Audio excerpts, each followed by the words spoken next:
I will call the roll. Ronnie Ball, present. Mr. Raymond Wizenot, Present. Mr. Rusty Gilmore, Present. Mr. Billy Langy, present. Mr. Brandon Bacchus, absent. Mr. John Pyburn, Present. Mr. Ray Reed, absent. Mr. Andrew Walters, absent. Mr. Steve Young. Present. We have a quorum.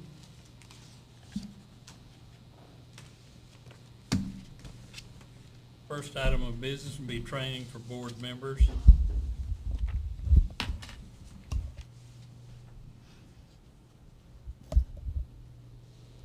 Good morning.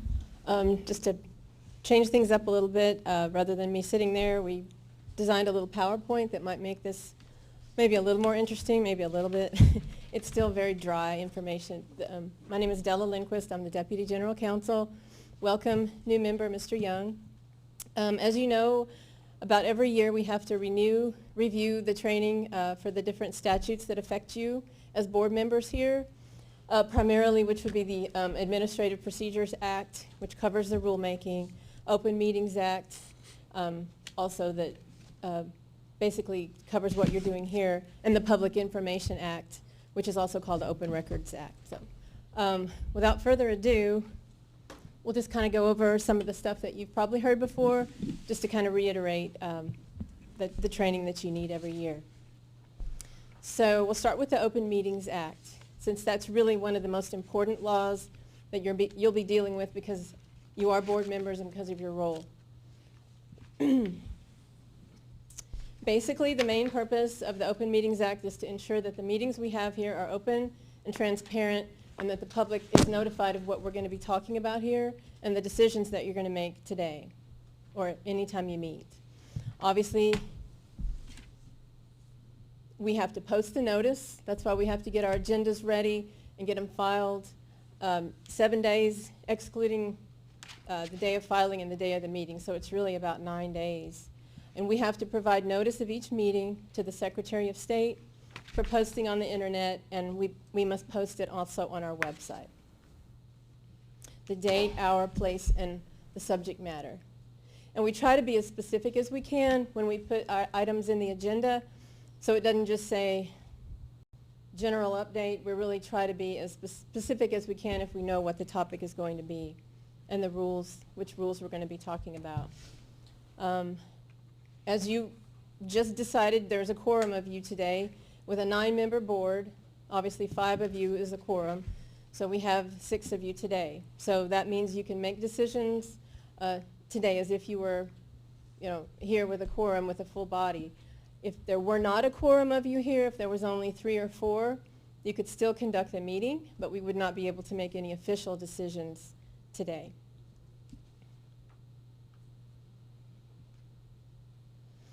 So basically what we're mainly concerned with the Open Meetings Act is that a governmental body, when there's a quorum of you, should not be making decisions about the government business unless we've posted the notice and the public is aware of what you're going to be talking about. So our biggest concern really in these kind of situations, since you might be friends or working together or involved in different trade organizations where you might all be together or social functions, is that if there's a quorum of you there and you start talking about government business, it could be a problem if you're actually deliberating and making decisions. So you have to be very careful if you happen to have a quorum of you at any sort of function that you're not discussing government business or business related to TDLR. And sometimes it kind of sneaks up on you. Somebody might walk up and talk about something, and then another person might walk up and talk about it, and then suddenly you're violating the law without really thinking about it. So just be aware when you're at conventions or conferences. You can certainly talk a little bit, but just be very aware that if it's conversation about public policy, you don't deliberate, or it's best not to even talk about it. But if you find yourself sort of in the middle of a discussion, you might want to stop and at least don't make any formal actions or make any decisions at the meeting. So just be aware of your role. It's a special role as a government, someone appointed to be in a board. So just be aware of the walking quorum, and that's what that's called. If one of you might join another one of you, and then suddenly you've got a quorum.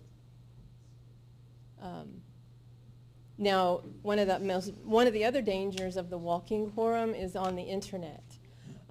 It's happened before, where I've seen it, and some city councils and other government agencies have gotten in trouble because someone will send an email to the whole of you, and then somebody replies to the whole of you, and then there's a discussion going on. So to be careful, we would ask that if I, for example, send something to you, that you would reply just back to me, so that we avoid the whole group getting into a discussion. It happens, and people do get in trouble with that, and it kind of sneaks up on you sometimes.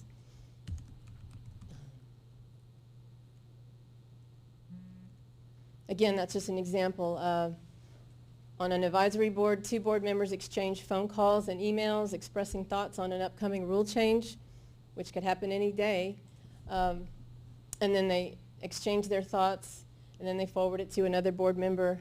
And lo and behold, you have a walking quorum if there's at least 5 of you talking about it. Beware of the conference call, video conferences, hallway discussions, emails, text messages, and any kind of new technology, maybe even social media. So we just ask you to avoid even the appearance of violating the law. Meet in small groups. That's why when we appoint work groups of you, it's always going to be less than a quorum.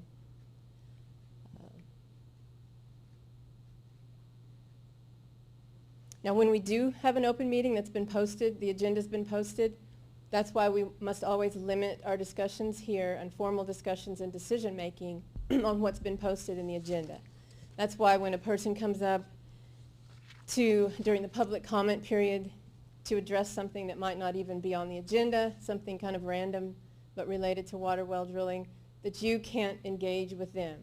The most you can do is listen, and at the end of the meeting, we can talk about putting that maybe on an agenda item for the next meeting if it's something you want to engage in later.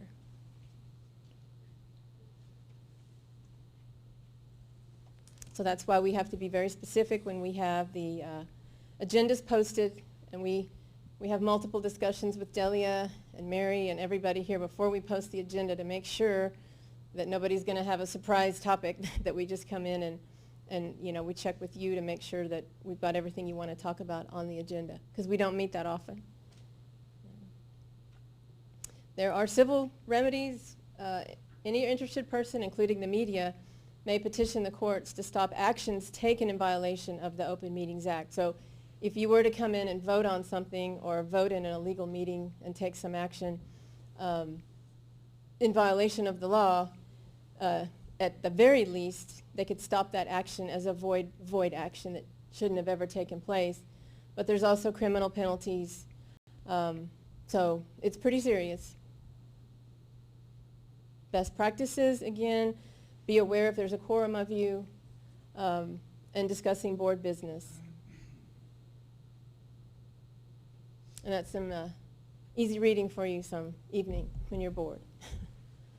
Next, we'll talk about the APA, which is called the Administrative Procedures Act. And that is the law that describes how we do our rulemaking here. We're going to talk about some of that today, but when we come up with ideas for rule changes, how we have to publish them for notice and comment, and what your role is in that process here. Our advisory boards and advisory councils are extremely important technical knowledge for our commission and for us when we publish and decide if we're going to do rulemaking, because we have expertise on staff like Adam and David and Lee, but we also depend heavily on you to tell us, if we should be doing these rules and whatnot. So your purpose is very important, and our commission depends heavily on you to make sure that the rules we've prepared and that are going to publish are accurate, and that the people in the occupation understand what we're trying to do. So a rule is simply a statement made by a state agency that implements, interprets, or prescribes law or policy, or describes the procedure or practice requirements of a state agency. So we, on staff here, have to be careful that we don't publish a rule or ask the commission to adopt a rule that goes outside the statute. We can really only implement and interpret what's already been passed by the legislature. We can't create new law in the rules.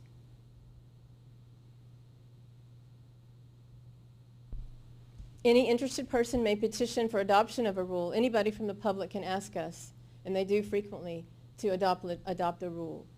And then we have to have a public hearing for that. That's kind of how our rulemaking process goes here. We have different ideas for the rule up at the top left. Then the Office of the General Counsel, along with compliance and other staff here, drafts the rule. Then we get it ready to send it to the governor. The governor looks at it, and then it comes to you. And then from there, if you bless the rule, we will publish it for public comment, 30 days public comment. We gather comments, and then we come back before you after the comments have come in, which we have a little bit of that today, and talk to you about if we need to change the rules or make any changes pursuant to the public comments. If not, we will take that back to our commission, and hopefully they will adopt what we've asked them to do, and then they become effective 20 days after the filing, after the commission meeting. As you know, every 4 years, we do a rule review process, which is another way to pass rules. Somebody might just have an idea, but also by law, every 4 years we have to look at the water well driller rules and every other set of rules that we have. So 2016, we began this process. We did it in 2012, 2016. So today is really part 2 of that 4-year rule process for 2016. We published them just to make sure, basically to state that they're still necessary. We still have the program. The statute is still viable. And so we did get 2 comments from that publication time that we'll go over today. And that's really mainly your function with the rulemaking process. And last but not least, the Public Information Act is often known as the Open Records Act. And mainly for you to understand as board members, and we frequently get requests from the public for commissioner and board member emails, texts, that kind of thing. So just be very aware that if you're texting about board business or emailing even on your own computer about TDLR business, it could be subject to an open records request, and we will send that out and ask you to give us that information. Obviously, we redact confidential information out of that before it goes to the public, such as your social security number, your personal email. There's also some question if you're using your personal email address in agency government business, that might not be confidential. So just something to be careful about. Again, you have a special role as a government board member, and so that kind of holds you to transparency like most people may not have to experience. So just be careful with that. We process about 13,000 open records requests per year in our, 1,300 open records requests per year out of our general counsel office, and we have a team of people that process that and redact the confidential information and send it out.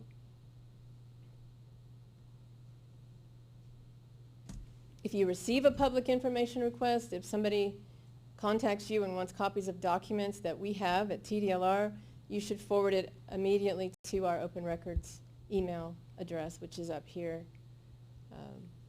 Or you can just send it to me, and I'll send it to Open Records. Because we have a timeline, we have to get it out promptly, which has been interpreted as 10 business days from the day it comes in.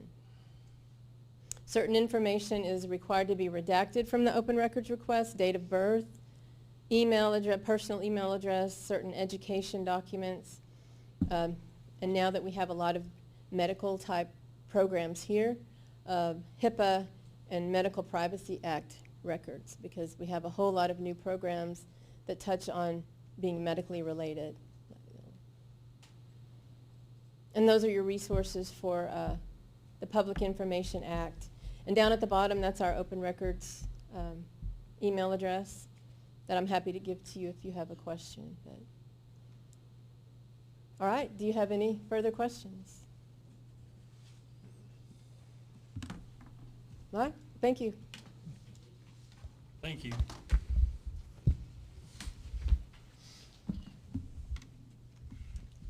We'll move on to the approval of the minutes of the meeting of November 4, 2015.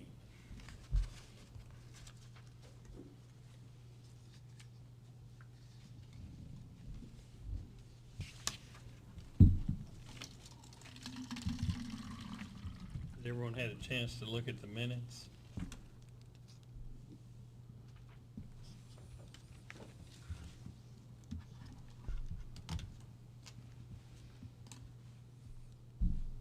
Mr. President, I'd move to accept the minutes of the November 4th, 2015 meeting. Do we have a second? Motion was made by Mr. Ray Wizenot.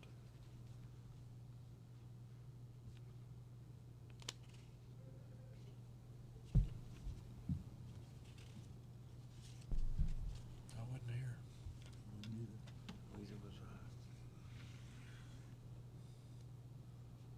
Can you second it if you wasn't there? No.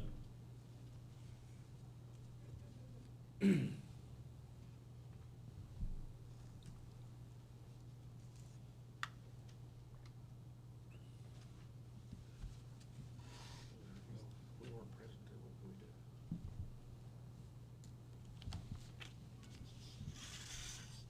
Can I second? Oh, we had no second? Oh, okay. Motion by Mary Winston, TDLR, motion by Mr. Wizenot, and second by Mr. Presiding Officer Lonnie Ball. All in favor say aye. Aye.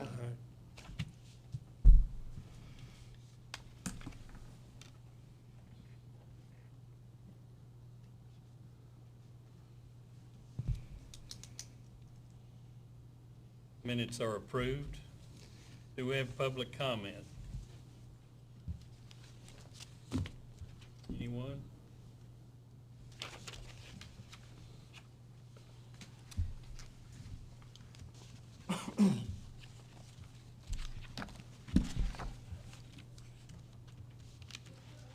I think, Mary Winston again, I don't think that Delia has received any public comment forms, so we have no public comment at this time. I see Lee moseying up closer, so I guess we'll start our staff reports since there are no public comments. All right, let's start staff reports. Mr. Chairman, board members, I'm Nick Boenis of TDLR, and I'm here to give the executive staff report. First off, I want to introduce Lee Parham, our compliance division, who has a special presentation.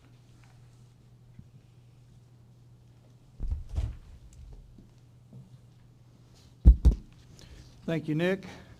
Mr. Chairman, council members, I'm Lee Parham. I'm the Regulatory Programs Manager in the Compliance Division.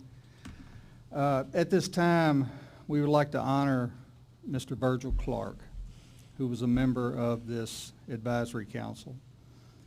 As you know, Virgil passed away February 4th of 2016. And I was in contact with Sharon Clark yesterday, his wife. And she's unable to attend this meeting, but she wanted to convey her sincere appreciation to all members of the Advisory Council and us for our thoughtfulness and kindness. She also expressed that Virgil enjoyed his participation as a member and felt the work that the council does is very important for the citizens of the state. And he also devoted his entire career to the water industry and its protection.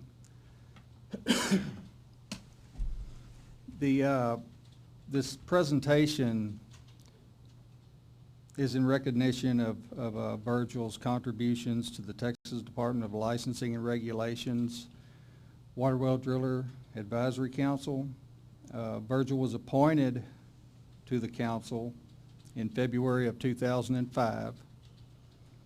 He was a public member where he assisted with industry oversight and legislation. Virgil also possessed a Class A water and a Class A wastewater operator's license, which are the two highest state licenses for that group.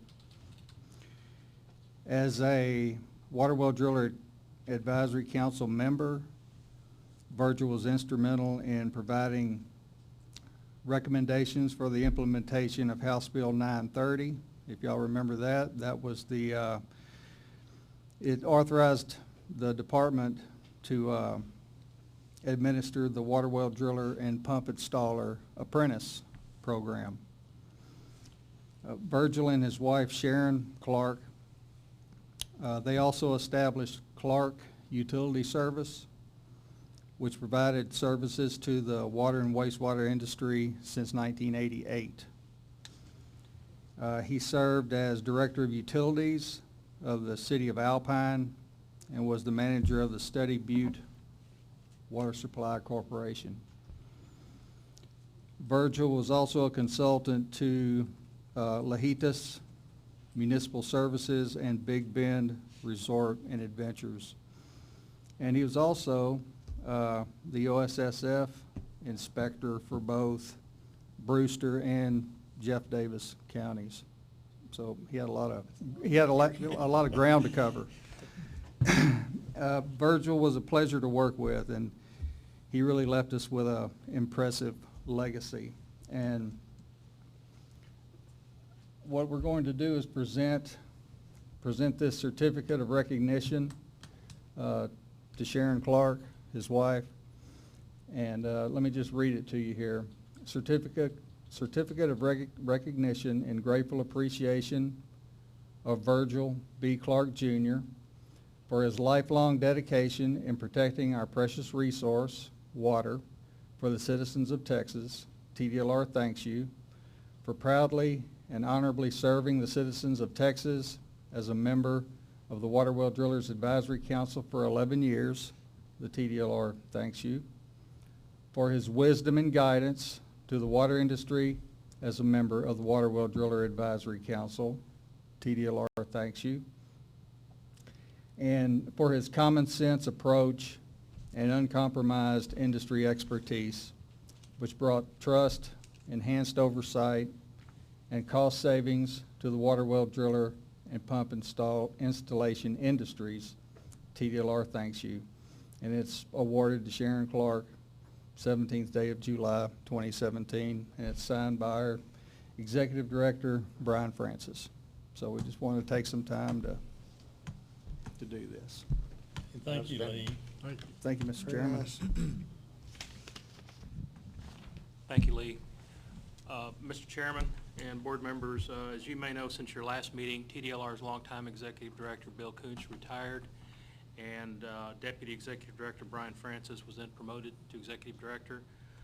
After that, to handle the growing workload at TDLR, Brian hired a Deputy Executive Director and a Chief of Staff. Our new Deputy Executive Director is Carla James, and she came to us from the Controller's Office. She's responsible for operations and regulatory services, and I joined TDLR as Chief of Staff from UT Austin here and handle external services. Our focus these last few months has been on the 85th session of the Texas Legislature, and it's been a busy one, arguably the busiest one that TDLR's ever had. You have in your packet of information some bill summaries and a copy of a bill there that I'll get to in just a minute. But the State House and Senate convened in January and met through Memorial Day, May 29th. They'll be back tomorrow beginning tomorrow for a special session.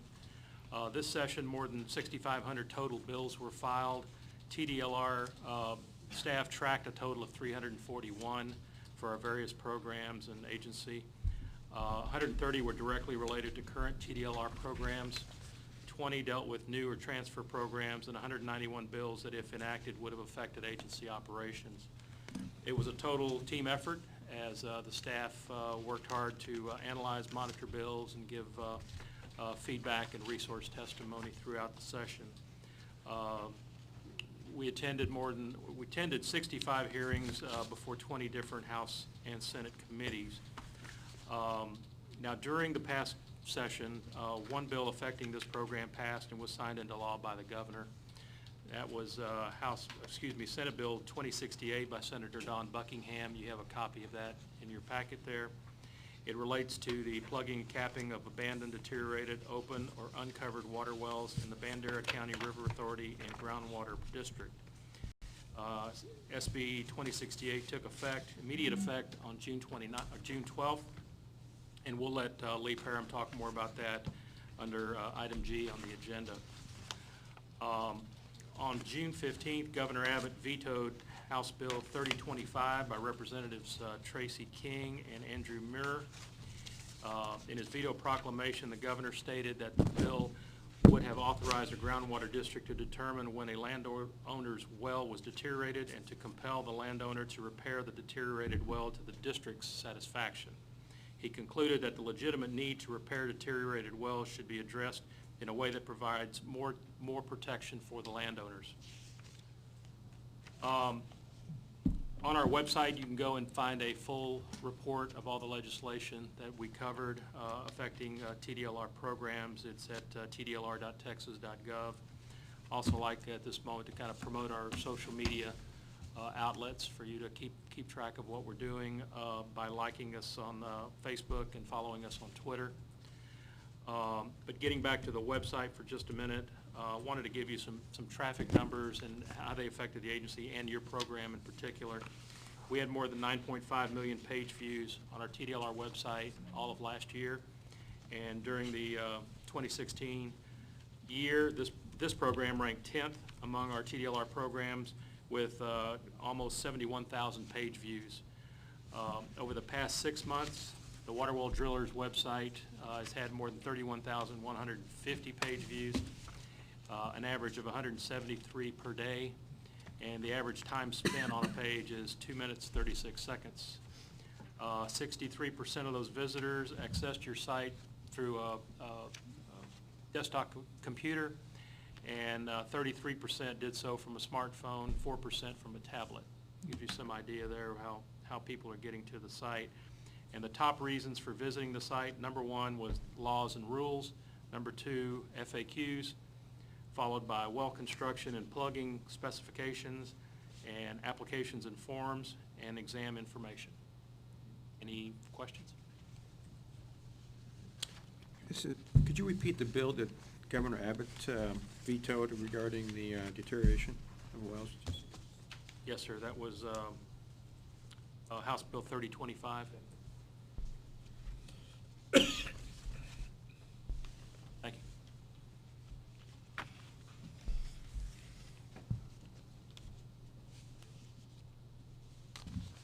Compliance Division. Good afternoon. David Gunn with the Water Well Driller Pump Installer Program Compliance Division. Go over a few things that's been going on since your last meeting. The program staff have attended 5 Texas Groundwater Protection Committee meetings and 7 subcommittee meetings. They have a groundwater issues subcommittee and a public outreach subcommittee that we participate with on that committee. Program manager, me, Lee Parham, section manager, and George Ferry met with Texas Commission on Environmental Quality, Water Treatment Specialist Program Director Jaya Zyman, and Manager Linda Saldado of Occupational Licensing to define the functions between water treatment specialists and pump installers and drillers. TCEQ staff stated that they had received a complaint against a licensed pump installer for installing water softeners. Therefore, TCEQ contacted the program and to meet and try to set up some guidelines for each program's licensee functions. After numerous email discussions and 5 meetings with TCEQ staff, TDLR staff, and licensing industry representatives, it was decided that the Water Treatment Specialist Program licensing and standards only applies to public and private water systems. They don't apply to private wells. Now, updates on continuing education and training. Since the last council meeting, program staff have presented 24 continuing education courses on the program's laws and rules, trained staff for 15 groundwater conservation districts on our laws and rules and inspection techniques. We also attended 3 groundwater conservation district board meetings.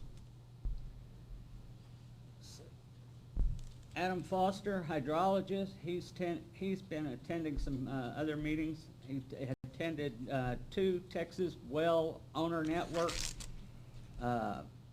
training events. They're called T1. One was in Henderson and the other one was in College Station. During these training events, he trained public attendees and groundwater district staff on water well basics and the program's laws and rules. Field activities. Program staff has conducted 40 consumer complaints, 784 compliance inspections. That's where we go out and randomly inspect the wells. 105 lead investigations, and investigated 121 abandoned wells complaints. That's for a total of 1,050 investigations done over this last 2-year period. When in the field, program staff has also visited 74 licensees. When they're out there, they go by and contact drillers. If they're in a town, they'll go by their office, meet with them, see if they need anything. And visited with 35 groundwater conservation districts also. Program Manager David Gunn has issued 152 variances. 60 variances were issued for fiscal year 2016, and 92 have been issued for this fiscal year. That concludes it. Any questions? I have a couple of questions, David. Sure. So when you're meeting with the GCDs, have they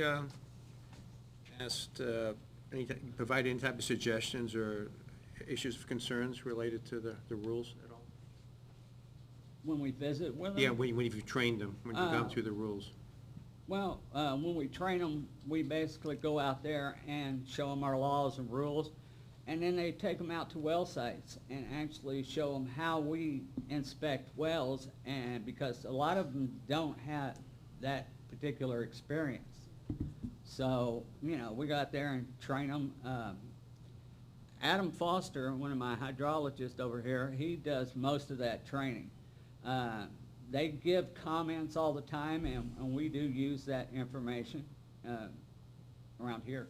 I just didn't know if there's any one particular type of comment they had about particular well spacing issues we have with construction, or issues they have with monitoring compliance.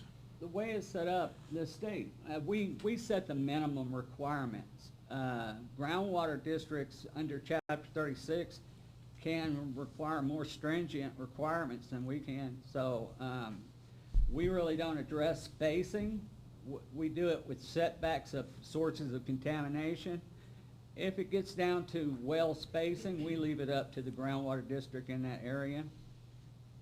I really was referring to contamination setbacks. Contamination, we set the minimum requirements for like sewer and septic systems and drain fields and like that. Okay, thank you. David, I was gonna ask, is there any particular type of variance that's more common among the ones issued? Lot size. Lot size. Lot size, getting into areas and city limits where they just don't have the lot size. They want a little irrigation well to water their plants and stuff like that, so. The other one is, stuck pumps. You get a lot of variance in them. Stuck pumps are obstructions in wells that they can't remove. You know, pump fusing to the casing on a PVC well, that kind of thing. Little wells for irrigation. Little wells for irrigation. Little wells for irrigation. Not necessarily always little wells, it's just wells for irrigation, trying to get more water for their plants. Thank you. Hey, David, just, Rusty Gilmore, I just, was wondering, on your investigation deals here, how many of those were actually turned over to enforcement? As far as getting that taken care of? If there's a violation, when we find a violation, they're turned over to enforcement. If, we try to work with the driller first and see if we can get compliance, and, it depends also if it's their first time. If it's their first time, you know, we might work with them, get it fixed and all that. If it's happened before, we turn it over to enforcement, and, they take it from there. Okay, thank you. All right, guys, see y'all in a few minutes. Thank you, David. Thank you. Education and Examination Division.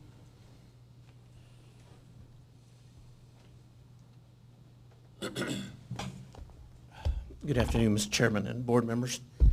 My name is Jerry Gonzalez, and I'm with the Education and Examination Division. My report's going to be fairly short today. Since the last time you all conducted a meeting, we found a new home. Now we're here at the North Campus at Suite 105W, the tower across from us. We've also had new staff that's come on board to help with all the new programs that have coming in from SB 202 Phase 1 programs that came over from the Department of State Health Services that started in October of 2016, excuse me, 16, and also the new programs coming in November of this year, November 1st of 17. Other than that, we've been working really hard getting all these programs set up to be ready when the new programs come in and new legislative changes that have affected other industry programs that we oversee. It pretty much does it for my report, unless I can answer any questions that you may have.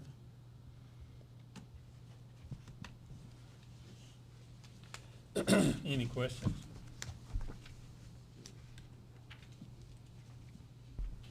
None? All right. Thank you. Thank you. Enforcement Division.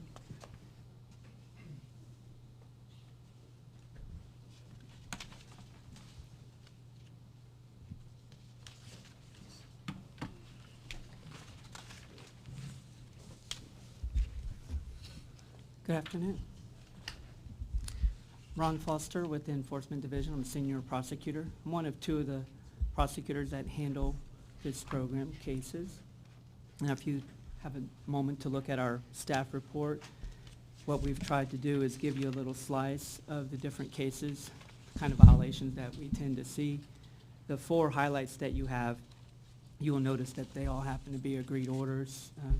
As you may recall, an agreed order means that we came into some kind of agreement with the driller in regards to the resolution of the case. That doesn't always happen, but it's definitely helpful because, as was mentioned earlier, that sometimes helps to resolve a complaint, and if you can get some repairs or corrections made, it doesn't mean that there won't be a penalty, but as you can see from what our case highlights indicate, we've had some technical violations in regards to failure to properly seal the annular space. You also had improper surface completion. These types of violations is where we rely heavily on our compliance folks to identify these violations and help us sort through what needs to be done to correct it. Then you have another violation regarding failure to file the well reports timely. Sometimes they just get filed a little bit late, sometimes they don't get filed at all. We take action on that, and then of course you we'll have people that are unlicensed, and you see that violation there. That, it's a little bit, it's higher than the rest because unlicensed activity, we tend to come down a little bit harder on that. So that's a $4,000 penalty that we have there. Now, I believe the question was asked how many referrals there are from compliance to enforcement. I'm sorry, I don't have that exact number for you, but you can look in our statistics that you can see that we've had 60 cases that were opened. Some of those are going to be your just run-of-the-mill consumer complaint. They go online, they file a complaint, they reach out to David Gunn, they give him a call, and he advises them, hey, you need to file a complaint. There's other ones where we do the routine inspections, and those get referred over to enforcement after some efforts have been made to resolve it. Sometimes you have to threaten a fine before folks will take action. And as I said, sometimes that doesn't absolve them of getting a fine just because they finally did take some kind of corrective action. But what you'll see is we resolve quite a few cases. Now, if you look through the prior year, you'll see we had a bit of a backlog, and from 2016 we resolved quite a bit more cases than were opened in 2016. I think we're pretty much on track in 2017. We're keeping up with the incoming cases. You know, some of them take longer than others to resolve. You have to work very closely with the homeowners and with the water well drillers. And again, our compliance section does an awesome job of letting the drillers know exactly what they need to do to come into compliance, and actually facilitating the conversation with our homeowners. A lot of times they don't know what's going on. They don't understand the rules or the requirements, and our compliance people are there to help me explain to them what needs to be done. I can tell you personal experience working these cases, it can take months and months to resolve some of these cases to get the right thing done on them. You'll see that there's been penalties assessed, approximately 16,000, and we've collected about 8,900. That's very good, actually. It's over 50%. You have to keep in consideration that some of the cases we handle are default orders, meaning we just get ignored. The driller or the person who's not even licensed to drill, when they get our notices, they just think they can run from the state, so they just ignore the notices in the mail. We proceed, and we issue those orders, and if necessary, we go to the Attorney General's office. So those penalties, they get assessed. They may not get collected immediately or ever, but it'll be on their record, and if they ever try to get licensed with us or they come back and try to get a renewal, that will come up, and it will prevent them from getting their license. But you'll see that we've collected some of that $8,900 in the assessed penalties. Like I said, 50% is actually pretty good, because in a lot of the programs, it's difficult to go after folks that are unlicensed and you're trying to track them down and they're hiding everywhere they can. You're lucky if you get 25 or 30% recovery. So I think we're doing pretty good. Especially when you get agreed orders, you tend to get more money recouped as well. And that doesn't even take into account the fact that most of the time the homeowner is having something being done on their on their well, whether a new well is being drilled for them or corrections are being made on behalf of the homeowner, things like that. Those are not really accounted for in the statistics that you see right here. As I said, you have 2 prosecutors that are handling this. It's not our only types of cases we do, but we do rely upon Adam Foster and Alberto Jimenez to help us out very often with these cases. They're our experts, and of course I go to David Gunn all the time, so great resource for enforcement. Do you have any questions regarding my report? Anything I can clarify for you?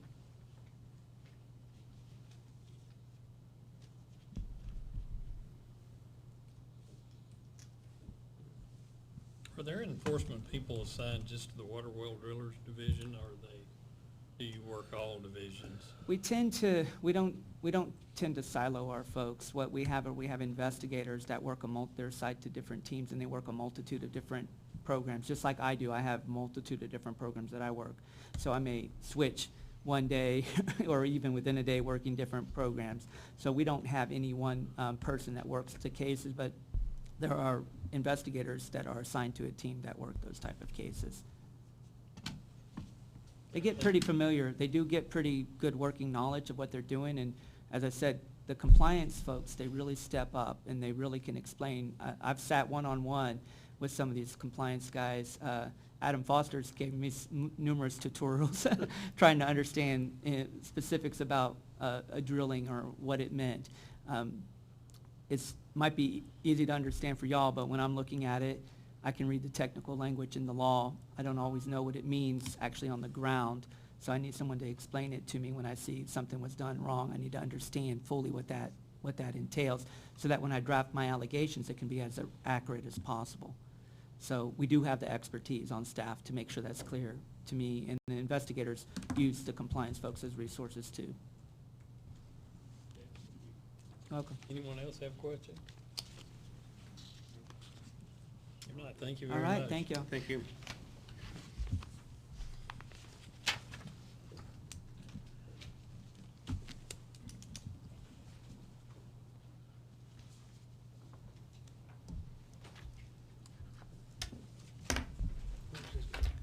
Good afternoon, Chairman, board members. I'm Lisa Hodak, the licensing manager.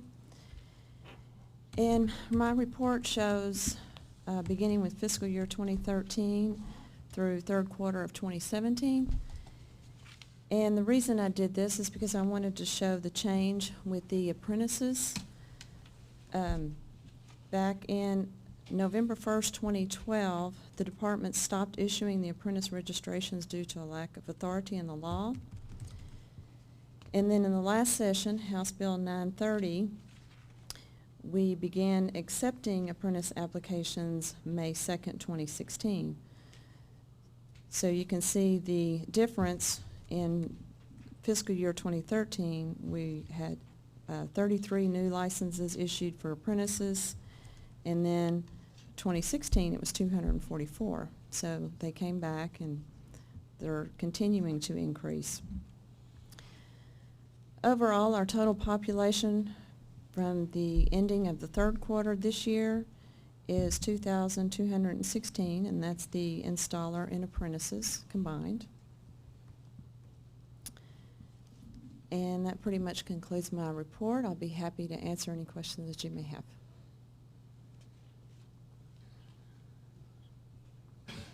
Questions? Thank you. Thank you.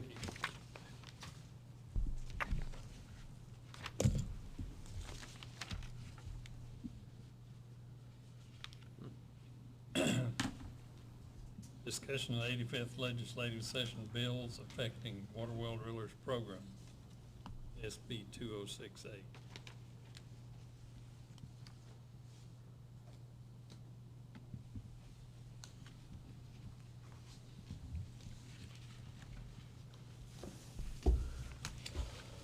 Thank you, Mr. Chairman, council members. I'm Lee Parham with the Compliance Division. And like Nick mentioned earlier, I'm going to go over Senate Bill 2068 as it relates to the water well driller program. David Gunn, he is the SB 2068 bill implementation team leader for the agency. This team will develop frequently asked questions, and the water well driller program will always, as always, provide technical expertise and outreach concerning this. During the regular session, I was present and available to testify at the subcommittees for this bill, but was not called up. The bill was passed, like Nick said, and was signed by the governor on June 12th. And with an immediate effective date. Now, SB 2068 is a local bill and specifically relates to plugging or capping of abandoned, deteriorated, open, or uncovered water wells in the Bandera County River Authority and Groundwater Conservation District, so just in their jurisdiction. The bill only references definitions of abandoned and deteriorated wells in the water well driller statute, which is Texas Occupation Code 1901. Now I'll provide you with a little analysis and intent of the bill. The Bandera County as you probably know, there are a number of abandoned and deteriorated water wells that need to be plugged or capped. I mean, they present a hazard to the aquifer. Now, current law allows a groundwater conservation district to notify a landowner of the existence of a well on their property and that it must be capped or plugged or brought into compliance. The Bandera River Authority and Groundwater District has had difficulty hiring licensed drillers to plug these wells because the projects can be challenging, time-consuming for the drillers, and as you know, the drillers also bear responsibility in the future possible responsibility and liability. To help ensure the plugging is done correctly, a district employee must supervise the process, meaning a Bandera County district employee has to be on site while these wells are being plugged, capped, or brought into compliance. Senate Bill 2068 also addresses this issue by allowing the district to use its own grout machine, and properly trained employees to plug deteriorating or abandoned water wells located in its jurisdiction. Bandera County has had a grouting machine for years. They've done this for a long time. SB 2068 amends current law relating to the plugging or capping of abandoned, deteriorated, open, or uncovered wells only within the Bandera County District. Now you ask, what does properly trained mean? This bill authorizes an employee to plug a well only if the employee has received training in the proper method of plugging a well located in a karst topography area, which, as you know, is cracks, fissures, caves, things like that. So we had the question, what's proper training? So David Gunn called the district manager there, and proper training involves training by a licensed water well driller. The licensed water well driller is under contract with Bandera County. He is also the previous district manager. The bill also authorizes the district to require the landowner or leasee of a land on which an open or uncovered well is located to keep the well permanently closed or capped, as provided by Chapter 36 of the Water Code. And it also authorizes the district to use any money available to the district, including money from grants, fees, tax revenues, to pay reasonable expenses incurred by the district in plugging or capping the wells.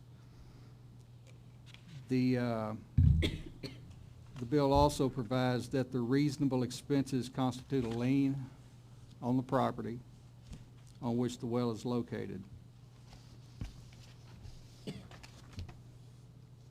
So, I mean, boiling all that down, the bill authorizes, as it does across the state, a licensed well driller can plug a well. Licensed well driller or pump installer can drill a well. The district can contract with a licensed well driller to plug these wells, or the district can send one of their employees out there to plug these wells. As long as they're... Under supervision. Sir? Under supervision. Under the proper training by this licensed driller. It doesn't say anything about the licensed driller having to be on site while the plugging's taking place. So will this create a subcategory or license of an apprentice, or will it just subrogate the current? Subrogate the current, and we'll just have to see as the years progress, because this is just one one So did they district get now. any special dispensation in a violation or a notice of? From us? I don't think from you. No, no, not from us. Yes, sir. Me, John Interesting. Fiburn. If I understand it right, when their employee goes out there to plug the well, he just goes out and plugs it because he's had proper training. Correct. But if a licensed water well driller goes out there to plug the well, they have to have a inspector there at the same time to be sure that they do it right. Or you could, yeah, Is that yes. right? Yeah, yes, sir. Okay. It could be the same inspector that's plugging the well when the driller's not on site. But he doesn't have to be inspected when he plugs it. I didn't see that in the bill. Okay. So how many GCDs do we have in the state of Texas now? 192 is my last. 192? So that means that nearly any of these people could file individual legislation like this, do the same thing, right? Yes, sir.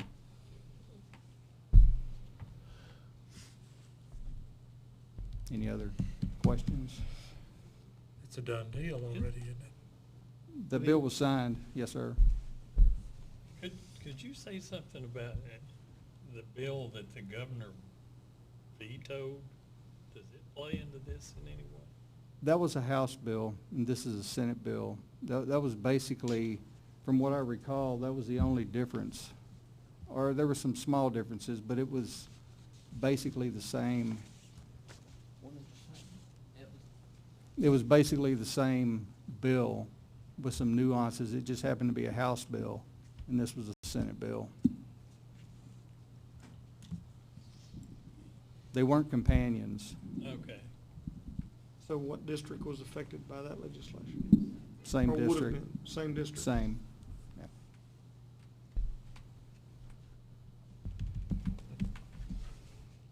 So,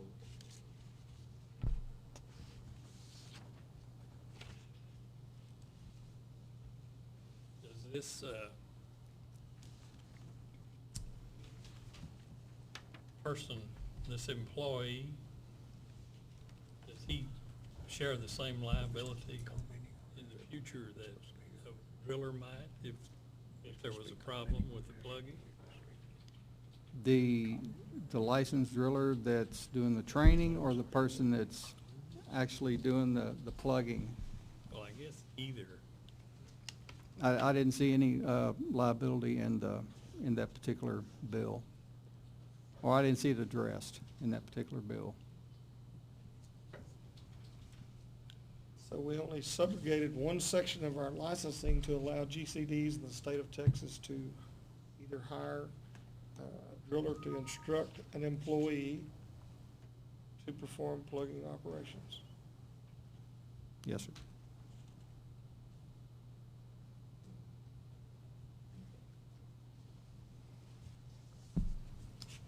This was Senator Buckingham's bill? Yes. Well, I'm amazed that the previous head of the division or of the groundwater conservation district is the one now that's doing the instruction, and probably for a fee.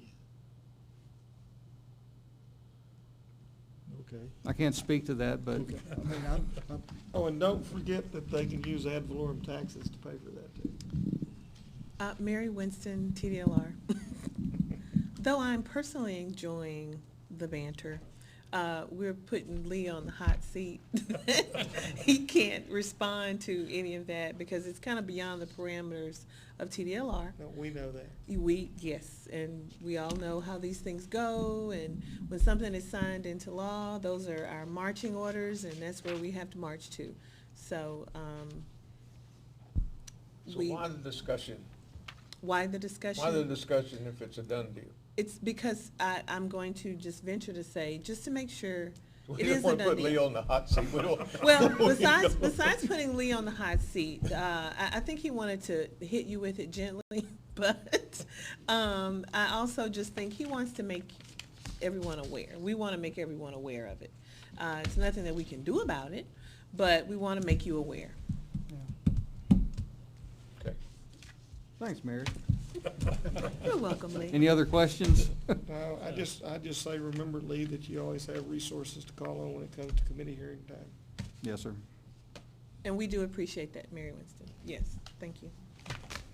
Thank you, Lee. Thank you. Actually,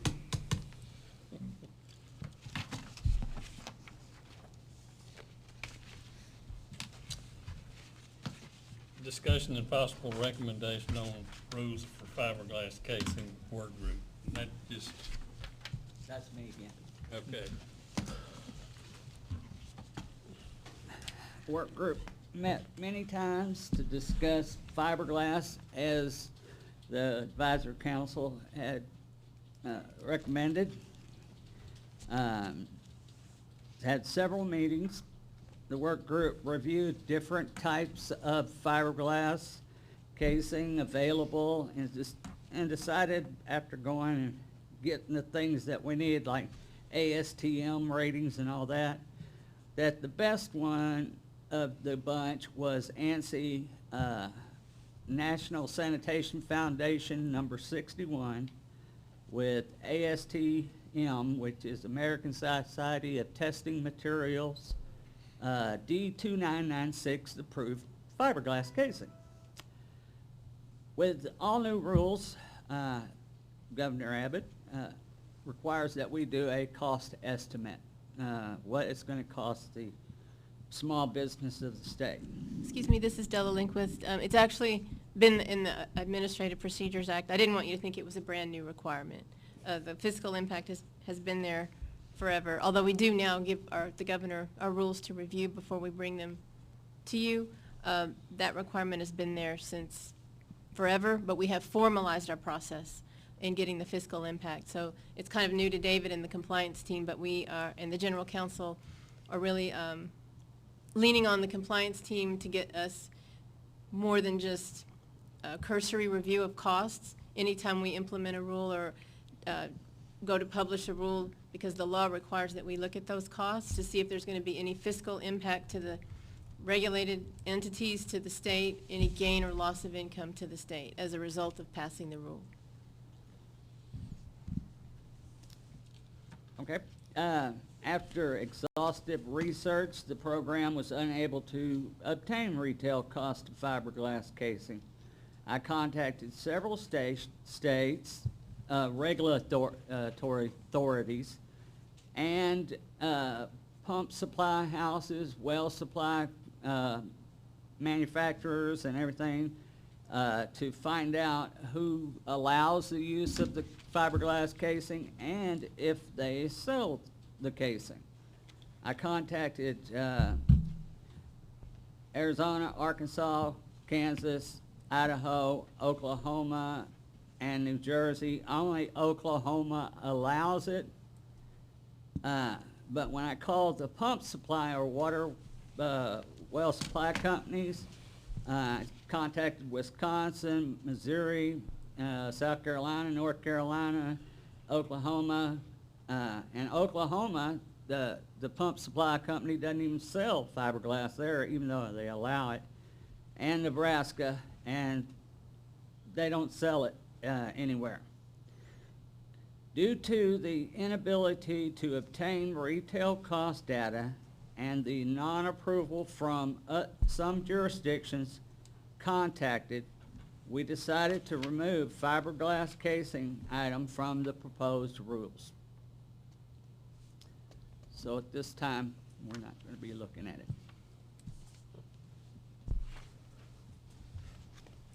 You have any questions for me? Yeah, I have a couple of questions, David. So, I mean, I work quite a bit with desalination issues, and I've talked with quite a few folks across the country who do use fiberglass, and I've talked to folks in the state who've put it in. And I'm not clear, when you're looking for cost, are you looking for Retail. particular casing that meets your ASTM standards and ASNI qualifications you've picked out? Actually, when I was calling around, I was just fiberglass casing in general. I was trying to find out, you know, for called Kansas, the regulatory environmental agency up there, and asked them if they allowed the use in water wells fiberglass casing. And I was either told they didn't allow it. In one situation in Kansas, in fact, I was contacted them, and they told us they didn't allow it. She called me back and said, well, we allowed it in plugging. I didn't really understand that, but they said we allow it in plugging, but we don't allow it in water wells. Okay? So generally, I was just asking about fiberglass casing, what the retail cost per foot or however they sold it. I was just trying to get some kind of retail price on to compare, because I've already had the PVC and the steel prices. So all I needed was fiberglass. I'll follow up on that. I mean, you know, we work in Florida, my company, and that's a pretty popular product in Florida. And I have talked with a few folks in the state who had recurring problems with corrosivity with metal and replaced it with fiberglass, and it's big cost savings to them. So I don't know if this is, I mean, obviously it's my first board meeting. I'm not too sure if this is a closed topic, but I think there might be some value at least trying to look this information up or to pursue this topic, because I know, again, people who use this. We can look at it in the future. It was just for these rules, we have to get them ready to go to be submitted. Okay. So for this time around, we just had to pull them because I couldn't get all the information we needed. So is this a topic, again, can we revisit? I'd be glad to help with Yes. this assistant in the future, just to get that Oh, yeah. information. I think there's some value in this for both galvanic issues. I've had wells that this would not happen with, and also corrosivity. Yes, sir, we're always open to.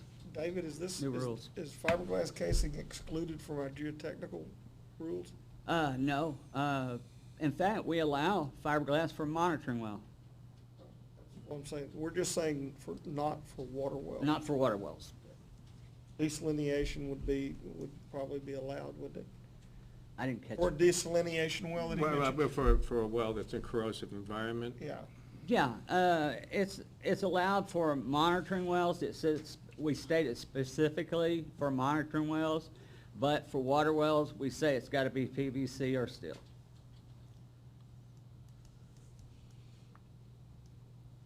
The way it is right now. But the work group had worked through and decided if there was gonna be a consideration in water wells for It would be- fiberglass casing, it would have had to been ANSI NSF 61 or ASTM D2996 pipe. That's correct. We got all the way through that.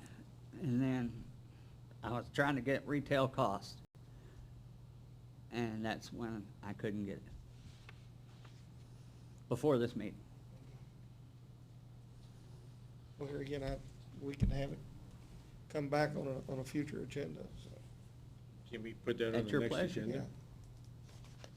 yeah. Mary Winston, TDLR, and Mr. Young, thank you for your insight. It looks like you'll be able to help us get this information.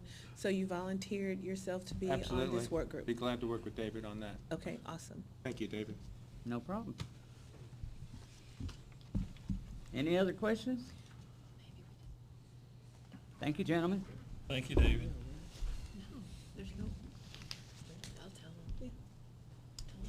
Discussion and possible recommendation to propose amendments to a 16 TAC 76.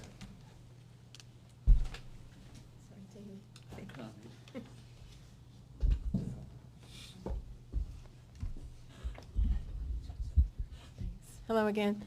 Della Lindquist, Deputy General Counsel.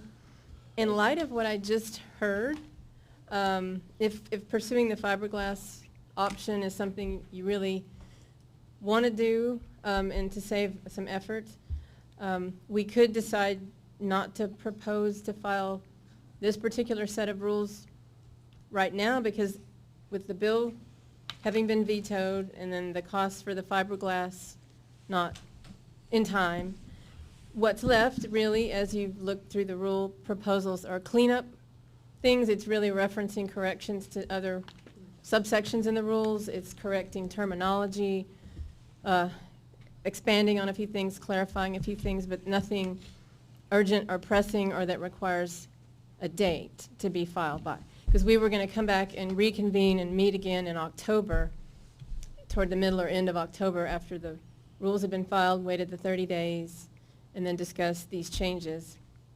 So if it's something that you do want to pursue as a group, the fiberglass addition, it would just kind of be a lot of just energy and waste to file these and then come back and reopen them and try to file them again if we got the costs. So what I was going to ask you today is to, as we go over them, look through these rules and bless them, for me to publish them for public comment. But if you, as a body, if you don't want to do that, if you want to hold off, it would save some time and energy if we just didn't. We could go over these changes today, of course, but wait and sort of kick the can until October or later when you've gotten your costs and everything. This is sort of the second phase of that 4-year rule review, and we like to get it done pretty timely, but I would say if, I'll defer to Delia because we've got a whole ton of board meetings and things coming up, but we were going to plan to meet again in October with you anyway to go over any public comments after these rules. So I will leave that to you if you want to go. We can certainly go over what we have prepared today. There's not a whole, as you can see, what's left with, because I had a larger rule package with the HB 3025 and the fiberglass, so it just whittled away to basically just clean up things for the rules that David needed and we needed. So, and a couple of public comments that we could go over. So, I guess, let's go over it. okay. We'll start with the 2 public comments that came in from that 4-year rule review. The first commenter said, I think it's not fair that I must be in business for 2 years before I can sign up an apprentice, and then it's another 2 years for my son that has already worked drilling well in my 2 years waiting period. This means hundreds of wells for him. I'm trying to get great young men in the business for years to come, and we need a chance before I'm 70 years old. I would like to take a vacation and not have to shut down the drilling since I have to be on the job every day. Thanks for the chance to tell my side of the business and for any help. So based on that comment, we did not make any changes to the rules that you're going to look at right now, because from what I understand, the rules do say that the apprentice needs to report to a driller that's been licensed for at least 2 years, and I don't get the impression anybody wants to change that at this time. So, but we can discuss. I think what they're talking about is that we don't allow them to take on apprentices until they've been licensed for 2 years. Mm-hmm. So they think that is not fair, if I think I'm reading it correct. But that's what we've been doing for a long time. It gives a driller or a pump installer some time under his belt before he can start taking on a training an apprentice. Not only gives that licensee some time under the belt, it gives the general public an opportunity to determine what kind of work they do with their expertise and training in the industry, and or what may or may not create violations. So again, based on that comment, we did not make any changes, and we did not propose any changes. The second comment that came in was a discussion from a gentleman about fast baler operations and wanting to know if they should fall under the same rules as drillers or pump installers. And since I was not familiar what a fast baler was, I asked David for him to weigh in. As y'all know, a fast baler, and I've had discussion with fast balers before. I've told them, yeah, they can bale all they want, They just cannot put the pump back in. They can take the pump out, but bail it, but then they have to have a licensee to put the pump back in. If they put a liner in it, and then they're modifying the well, so then they need a license for that. We've ran across these fast bailers. They pop up every once in a while. I ran into one many years ago when I was out doing investigations. He wasn't real nice to me. But what is the question? Well, do we believe that they should fall under the same rules as a driller or a pump installer? If they are installing a pump, then yes, they would. Casey, if they're modifying the original well, if they're not, they're usually just bailing water and some loose debris out of the well, right? Yeah. They're not drilling and they're not, shouldn't be That- casing. That bailing deal can come under a lot of different definitions, you know. It's pretty I mean- broad. I mean, a lot of people put those fast bailers, most of the time, and I'm just, No, from I my totally- experience, yeah. I've been doing it 51 years, and most of the time they put a fast bailer on the well, just to move the media on the outside, on the annulus of the casing, Yeah. and move it, to keep it from pumping sand or like that. So they're actually changing the structure of the well, Mhm. even at that point, you know. Bailing water out, if you're just taking it and dipping water out, well, I don't know if that's gonna constitute anything. But if you're going back in there and putting a liner in there, Yeah, then you're you're gonna be modifying the well. changing the structure of the well and Well, also. you're saying, Rusty, even under the current rules, they can be, there's some effect that could be a modifying effect to the well. Yeah, so, correct, yeah, But it's either gonna help it or hurt it. so. exactly. So based on that discussion, at this time, I was not proposing to make any changes to it, but it's kind of fact-based. If our compliance team or a complaint comes in and describes what a fast bailer is doing, if it does fall under a water well driller or pump installer, then we would enforce the law against them, just because they're calling themselves fast I bailer. would think so. So, Just need to ask Mr. Lamas about some of these people that are doing that, so. oh, Juanita? Oh, Yeah, so based on these two comments, we will respond to the commenters, but we did not choose to make any changes at this time. Okay, moving on to the rule proposal. As it is, there's not a whole lot there. If you're looking at it in your materials, the first one is in the definitions under 7610. Basically, it's 7610, number 10, definition number 10. And all we did was take, where it says casing, we defined the type of casing that's currently approved, and then the steel and the plastic casing, we relocated it to a different section. We'll see it, but it's now in 76-100 because it was also defined in there too. And we just, for cleanup, we didn't see the need to, we had it in two places. yeah. So, It's really, we felt more appropriate to put it in 7610 to define the type of casing that's allowed for a water well. Okay, the second change, the second cleanup change is in 7662 of the rules. this is, And basically, that's the responsibilities of the department when we're reviewing those injurious water or constituents reports that come in. And David weighed in on this particular change that we've made. It used to say, within a reasonable time after we received the report, we were going to take certain actions.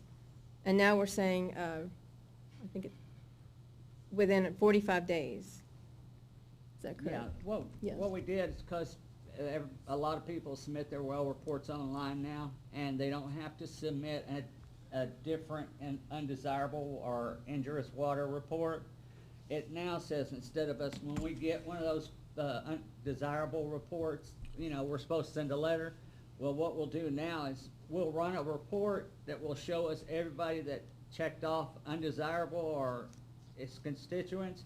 Then I'll look at the report and make sure that they completed the well properly, so that undesirable or injurious water is not going to affect the groundwater, or they've sealed off so it doesn't affect the other groundwater in the upper or lower strata above it.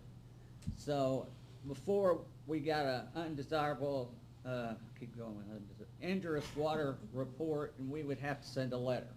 So now I'm gonna do it electronically instead. And it gives us a little bit more time because we're gonna have to do it by hand. And it gives David and his team a little more discretion. This required us to call the person immediately to ensure that it's plugged or repaired. This will allow David and his team to understand if there's been any corrective actions taken. If there has been, then there's no need to call them and ask them to do certain things. And so this allows him to have the discretion and a little bit more time. If they've made the improvements, then there's no need to call and tell them they need to make the improvements. So it's just some efficiencies we've built in here. Right. Is that good? Yeah. The next change, oh, and if you have any questions?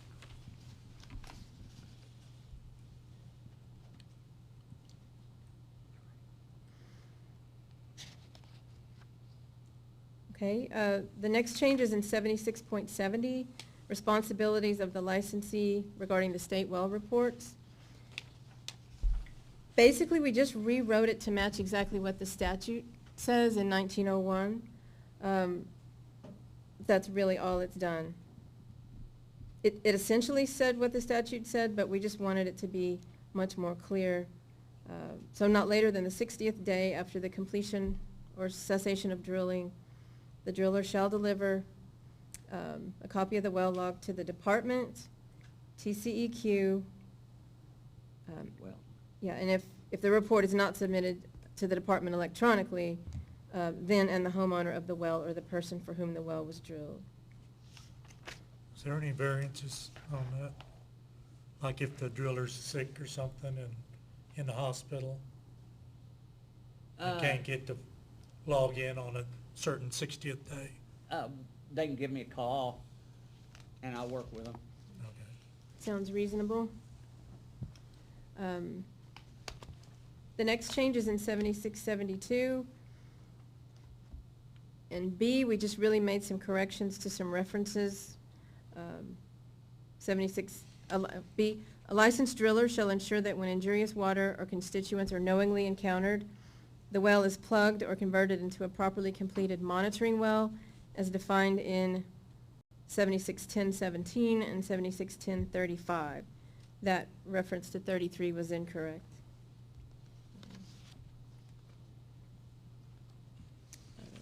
The next change is in 76100. These are some recommendations that our compliance team had made to me in B1 and 2 and C1 regarding the size of the annular space and clarifying a few things there.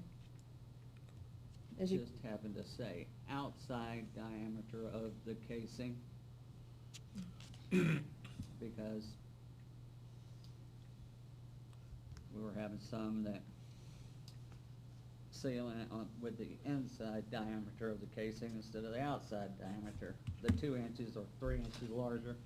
So they're- Is they're that gaining excluding the combined coupling? thickness of the walls, okay. Right. David, what about the coupling on casing? I didn't catch it. What about the coupling like on PVC casing? Oh, It's no. bigger than a, Well, it should be, but no. okay. Just the I casing. recall a discussion about that a number of years ago, and they felt like by going with the OD of the pipe, Yeah, you'd have the reasonable ability to have clearance where the couplings are connecting section. exactly. And then you can see in 76100, let's see, yeah, or D2, actually, on the second page there, only the following casing materials may be used for a water well. So that's where we emphasized the steel, let's see, PVC was a no change. yeah.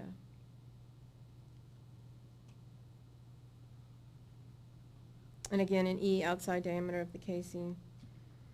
In H, unless waived in writing by the landowner, a new, repaired, or reconditioned well or pump installation or repair on a well that is used to supply water for human consumption shall be properly disinfected.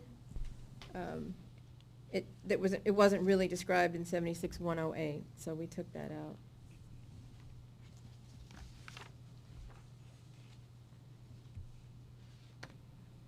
76101, C1. When injurious water is encountered in a water well, the injurious water shall be sealed off and confined to the zones of origin. And there was always a curious sentence in there. It's a defense to prosecution for violation of this section that the driller reasonably was not aware of having encountered injurious water. That's understood because the word knowingly is throughout all of this. So we didn't feel it was appropriate for the regulatory agency to have a defense to prosecution in its own rules. That's kind of up to the respondent to figure that out. So we've taken that out. It doesn't really change anything. It might still be a defense, but it doesn't need to be in our rules. And then in 76105, again, some technical clarification there in B1.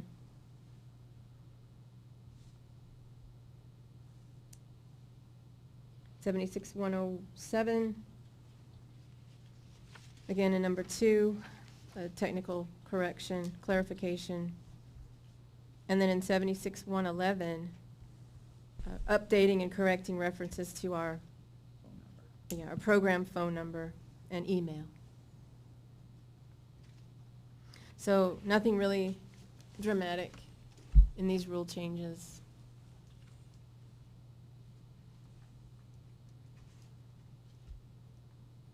And I'm happy to answer any questions. And Do we need a motion on this change? well, again, would you consider holding off if you're going to reconvene the fiberglass discussion? Just to save some time. If we could still meet again in October, and if you believe by then you might have those costs and some more information about that, we could, Then we'd need to reasonably set a timeline at this point to provide us that opportunity in October, would we not? If we're gonna reconsider the fiberglass Mary Winston, or and water well. I do want to apologize that I haven't said this before because you all have been having such a good conversation. To announce yourselves, it's kind of late now, Oh, but sorry. before you come in. But also, yes, we would like a timeline. We also have a concern, or I don't know who's on that work group. If we add Mr. Young, will we need to bump someone for No, quorum sake? well, appointing work groups was not really a part of No, this, not- but he could certainly participate. He can Yeah. participate, Right. and I just don't want the work group to meet and there be a quorum Right. if he joins in that Or meeting. his intercommunications with existing Exactly. committee members. But as an Exactly. individual director, he has the ability to comment individually to David or any of the He staff, wouldn't does, he does, and that's something, There was only 3 on the Oh. original work group. well, then that I is thought there was solved. 4. There's 3. 3, I thought Ray, there was 4. was, and Brandon. That's solved. We didn't know, and so, yes. David, do you think you can get a timeline to work with Mr. Young and the other members to get an actionable item by, we're looking at October 30th, I believe. But it wouldn't have to be. We only said October because we thought that would be a reasonable time after these rules would have had the public comment. So it could be later as fits in with your schedule. We have to build in the time backwards, time to get the information to the governor's office before we bring it to you. At this point, though, the only thing we were really lacking was some of the fiscal information, wasn't it? That's actually all we're needing. I had the language written and everything, and it's ready to go. All I needed was for the cost estimate. And again, it's not a mandatory use of fiberglass. So if you put these in the rules, it's not requiring that everybody use It's a just more an option. That it expensive. be considered so under I don't given think quality. it's not going to be probably a make or break kind of thing, but we have to do our due diligence to put the public on notice of what it could be if they chose to use this type of casing. So it's really just an exercise to get those numbers to us. David, maybe just a little refresher for me would help other people here. As I recall, the ANSI and the ASTM specifications we looked at had a lot to do with the manufacturing process and the consideration of the friability of the material, didn't it? Yes, sir. We looked at that, and this is the fiber wound and the way they manufacture it. the epoxy is saturated instead of sprayed. And the concerns we had from before was the spraying process that they had, and the fiberglass would break apart and fibers would get in the water. But this newer stuff is better saturated with the epoxies and stuff, so it's a better quality, and that's why we went with the ASTM 2996, because we actually had to pay for that, get that down and read it and use that for our basis on our rule. As I recall, one of the other considerations was that even though the strength is high on this material, it does have some thermal considerations in its use, doesn't it? Yes, sir. Don't ask me to recall. Well, but I don't either, but I just remember it doesn't, it's similar to PVC, Yeah, that it does it's- have some weaknesses due to heat, so. Right, and it has some strengths that PVC doesn't. So I anticipate if we keep this, We'll- oh, sorry. I was thinking we can get something together and we can do an email work group if we have to, because most of it's done, the work, looking up and everything. We just need to get together and decide what's it gonna cost and do that. So in keeping, if we kept the October 30th, 31st timeline, I would need 2 weeks ahead of that to get the rules to the governor's office. And for me, I would need at least a couple of weeks to incorporate anything in. So I'm thinking by the 1st of October, if the work group could have met enough times to get that information to us. It's nearly 6 weeks, so.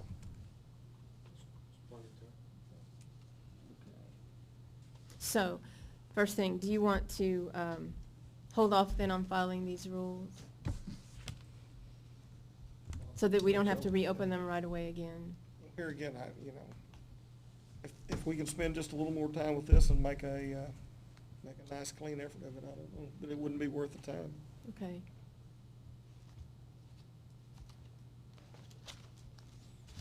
All right.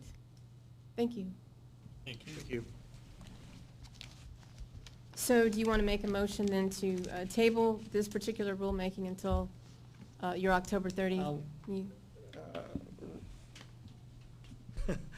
Councilmember Ray Wisnant, Mr. President, I'd move that we table this item for consideration until after a review with additional considerations by the subcommittee for fiberglass casing. Second by Mr. Gilmore. All in favor, say aye. Aye. Any opposed? Motion passes. Thank you.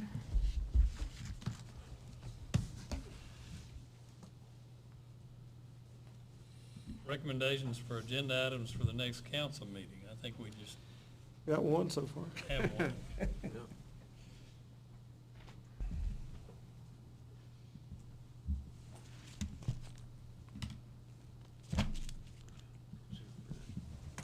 But Mr. Young's our new member. Did you have any particular thoughts things you'd like to see considered by the council? Yes, I do, but I'm not too sure what I want to talk about at this point. I would be interested in what type of education programs are being offered to drillers, and just get a refresher on Good. that. See if we can add to those courses some. We've got a couple of good resources out there, so. Okay.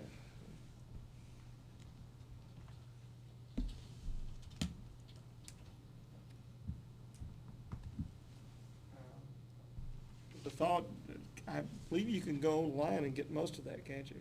Yes. Most of the documentation on education and licensing or apprenticeship. David Gunn, yeah, on our website, we have all the continuing education courses listed and the providers who provide them. Yeah, two of the interests that I haven't looked at those, but two other items are, I know that ASR type wells might be more interest, and they're a little tricky sometimes to kind of put in, because they're both injection withdrawal wells, just to see what we have on those topics. Certainly not an expert on that, but I do know they can be a little tricky, and just putting in deep wells for brackish resources. Just kind of see what happens when you start getting deep wells, the complications, and making sure all the safety measures are being taken. Yes, sir, I Those are understand. kind of out of the ordinary. I don't know of any comments on the board members here. They may know more than I, but those are two issues I have. We probably could stand some updating and injection, or if we need to Right. add the ASR, so. We are, however, confined to, or limited by what we can do by statute. Within the bounds of existing Right. law. Yeah. Or until the next legislative session. Any other questions? Thank you.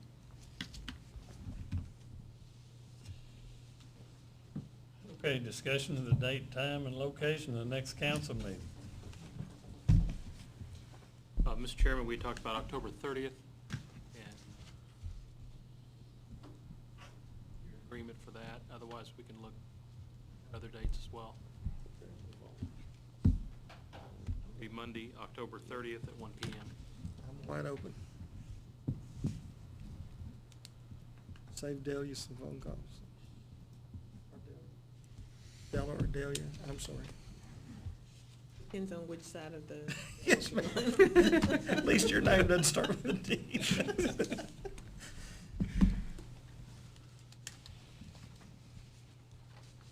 Okay, tentatively, I guess, October the 30th, Monday, 1 PM.